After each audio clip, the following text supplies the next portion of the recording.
Shaq, you added a new word to the vernacular in our pregame show, the super others. I got to start with a stat about those guys.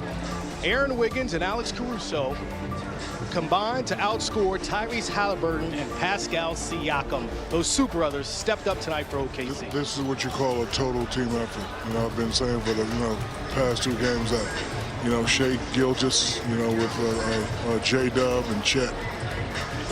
J-Dub has 19. Chet has, I think, 15 or whatever. Held him under 20, but then Caruso, super other, and then the other kid, Wiggins, 18. Total team effort they played, but we knew they was going to respond this way. They played well. Both teams played hard, but now OKC got their momentum back. Now we have a series. I was scared for OKC because usually, when you're upset, when you feel you let a game get away, you put the game away early. And the fact that in the first quarter it was close and the second quarter was close, they didn't pull away to like the early, mid-third quarters. But now we have a series, total team effort from OKC. Now, can they do that in a row? Because we've been saying, and we know from experience, everybody plays well at home. Can Wiggins get 18? Can Caruso hit 20? Can they shoot 50%, 48.8% from the field on the road? So now it's 1-1. Indiana stole one.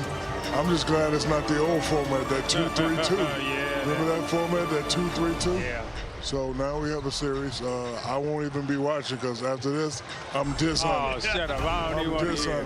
I don't even want to hear. I'm going to be in the Bahamas. They have TVs in the Bahamas. Yes, they have ABC and NBA TV is also not on in the ocean. yeah, you do. Satellite.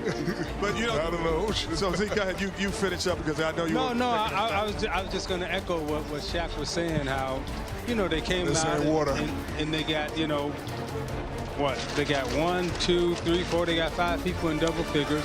But the most important thing that I saw tonight was on the offensive side for OKC. Shea was definitely a distributor tonight. Even though he got 34 points, but he got 34 points on 21 shots. As compared to last game, he gets 30 points on 30 shots. And that allows Holmgren to get in the game. That allows Jay Will to get into the game. That allows everyone else to get into the game. And not only with his 34 points, he got 8 assists with those 34 points. So as an offensive juggernaut, that's what he was tonight. Not just in scoring, but also in distributing and making sure that his others, super others, got a chance to play. I 100% agree with both of you. Having Chet be much more involved as he walks over to our set, and having multiple guys. I said this to Chris upstairs. I said, I think this team is good enough. Minnesota Chet. There it is. But we'll get to that point. But we got a star of the game sitting in on us right now. We want to have him hear everything. What's up, Chet? What's up, man? Good game tonight. So, Chris, you started off, and we'll finish it up. So, Chet, we talked during the Western Conference Finals, and good to see you here make it to the NBA Finals. But after that game 1, 2 for 9 from the field, and we talked in the past about your struggles and what you've been through to bounce back in the first quarter. You came out strong. Did you have it as a point of emphasis to make sure you got off to a good start, those 9 points in the first? My point of emphasis was really just to come out and compete, worry about all the things that matter towards winning, and let everything else take care of itself. I didn't want to put too much focus on shots, this and that, because if they don't go down early, that can kind of take you out of your game. And I feel like I let that happen in game 1, so I had to correct that in game 2. As one of the main factors on this team, we know when your big 3 plays well, you guys are damn unstoppable. You had 6 points. How were those nights? You probably took it on yourself, so I didn't play well. That's why we lost. That's what great players like yourself do. How did you sleep, and what were you thinking about those 3 days off? Man, I didn't sleep very well, but I was just thinking, about gratitude and how grateful I am to be here. If anybody can speak on it not being promised or guaranteed to you, I can speak on that. So, I know I had a bad game 1. Still feel like I can be better after this game 2, and that's getting back at watching the film, seeing where I can do that to get ready for the next games. But I just thought about where I could be better, and just thought about coming out and competing hard. Chet, I followed your whole career, since high school. And high school, you had the ball in your hand, you were a playmaker. Then you go to Gonzaga, you have to change your game up a little bit. Now you get here to the pros, you got to even change a little bit more. So I want to congratulate you on, shifting your game, not being the playmaker that you used to be, but when you get the opportunity to be, as you were tonight, how does that feel for you, knowing that you are more involved in the offense as opposed to just standing and waiting, catching, and having to shoot excuse me when I say this, those bomb shots? It comes down to understanding that, I like to look at myself as a winner. Everybody's a winner until it's inconvenient. Can't shoot this shot anymore, can't shoot as many shots, can't dribble as much as you want.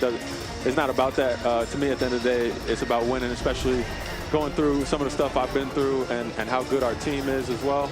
It's not about coming back and trying to force my will on, what I want to do out there. At the end of the day, about figuring out how we can win and trusting that over time things build out.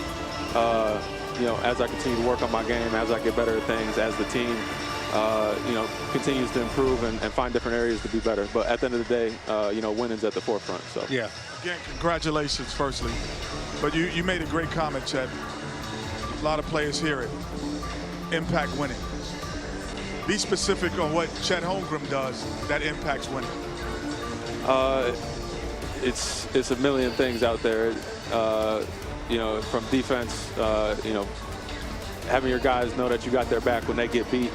You're at the rim to have their back, and that allows them to pressure up, play to get some steals, get us out in transition. It could be, spacing the floor, moving without the ball, attacking a bad closeout, shooting when they close short. It's a million things. Talking, that's a big one in the game, out of the game, doesn't matter. Getting your guys on the same page. I could sit here and talk all night about the things that really matter to winning.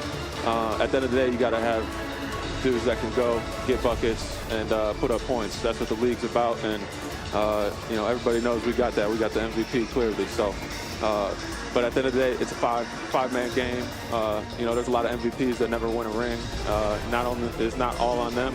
There's 5 dudes out there, and everybody collectively got to get it done. So, that's my mindset. That's our mindset as a team. All 17 are locked in on that, and that's what we're trying to do. We know you play with the MVP, but do you say to yourself, like, for example, I need to average 15 a game, 10 rebounds, 3 blocks? Do you set goals like that for yourself, or do you just of course, I set goals for myself, and, I even said it tonight. I don't feel like I had a great game tonight by any means. I was impactful in areas, but I got to continue to get better. And over time, at the end of the day, you can't just look at numbers and be like, I want to put up these numbers. You got to work to be able to do this and let that follow. Chet, talk about the emphasis tonight on rebounding. You guys were, severely out-rebounded the last game, and it seems like there was a concerted effort by everyone to rebound the basketball better, limit Indiana's offensive putbacks. Yeah. Was that a focus on the board and on the game plan tonight? Yeah, there's always got to be a focus on the boards. At the end of the day, you can't get out and run and try and score points if you can't close possession, especially the way we play defense. Sometimes there's some really tough shots shot at the end of the shot clock. So, there's